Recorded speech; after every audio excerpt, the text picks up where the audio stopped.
महाभारत का युद्ध हुआ, करोड़ों लोग उसमें लड़े, करोड़ों ही मरे, करोड़ों ही हताहत हुए।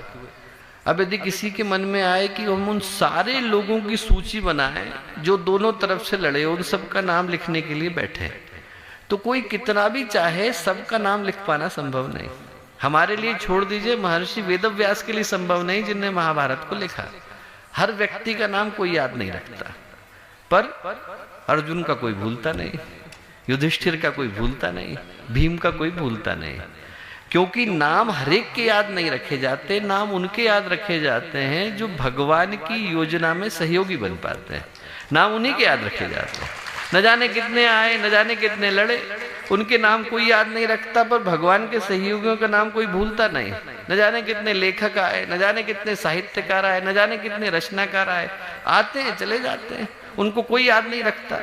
पर मीरा को कोई भूलता नहीं, सूर को कोई भूलता नहीं, कबीर को कोई भूलता नहीं, चैतन्य को कोई भूलता नहीं। नाम उनके याद रखे जाते हैं जो भगवान की योजना में सहयोगी बन पाते हैं। न जाने कितने लखपति आते हैं, न जाने कितने करोड़पति आते हैं, न जाने कितने अरबपति आते हैं चले जाते हैं, उनके नाम कोई याद नहीं रखता। पर भामाशाह का कोई भूलता नहीं, मानधाता का कोई भूलता नहीं, क्योंकि नाम उनके याद रखे जाते हैं जो भगवान की योजना में सहयोगी बन पाते हैं। हम में से हर व्यक्ति को यही पुकार पहुंचाई जा रही है, ये पुकार पहुंचाई जा रही है कि इस कठिन समय में, विषम बेला में, विभत्स घड़ी में, जब इंसान अपने जीवन के उद्देश्य को भूल करके बैठा है, हमारी आंखों के सामने परिवार बिखर रहे हैं, समाज टूट रहा है, प्रकृति कुपित है, पर्यावरण क्रुद्ध है, मौसम बेकाबू है, इंसान अपने जीवन के सारे उद्देश्यों को पूरी तरह से भुला करके बैठा है। ऐसे समय में जो लोग जागृत हैं, जीवंत हैं, जिनके अंदर ईश्वर का प्रवाह, परमात्मा की चेतना, गुरुदेव की आवाज, महाकाल का आवाहन पूरी शिद्दत के साथ घूमते हैं, उनमें से हर व्यक्ति को ये कह करके पुकारा जा रहा है कि युग युग की आवाज है। आप में से हर व्यक्ति को आज की इस तारीख में, आज की इस तवारीख में, आज की इस घड़ी में जागना पड़ेगा।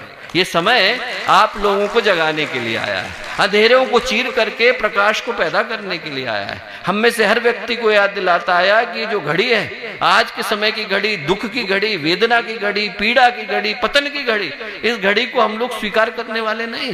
गुरुदेव ने एक उद्देश्य के लिए हम लोगों को जीवन दिया है, जन्म दिया है, और जिस उद्देश्य के लिए दिया है, यदि उस उद्देश्य को पूरा करे बगैर हम लोग यहाँ से चले गए तो हमसे ज्यादा दुर्भाग्यशाली इस संसार में दूसरा कोई होने वाला नहीं है। दोस्तों, ये समय ऐसा है जहां पर हर वो व्यक्ति जो जन्म जन्मांतर से गुरुदेव का सहयोगी रहा, उसको गुरुदेव ने बहुत गंभीरता के साथ सही जगह पर, सही समय पर ला करके खड़ा कर दिया है।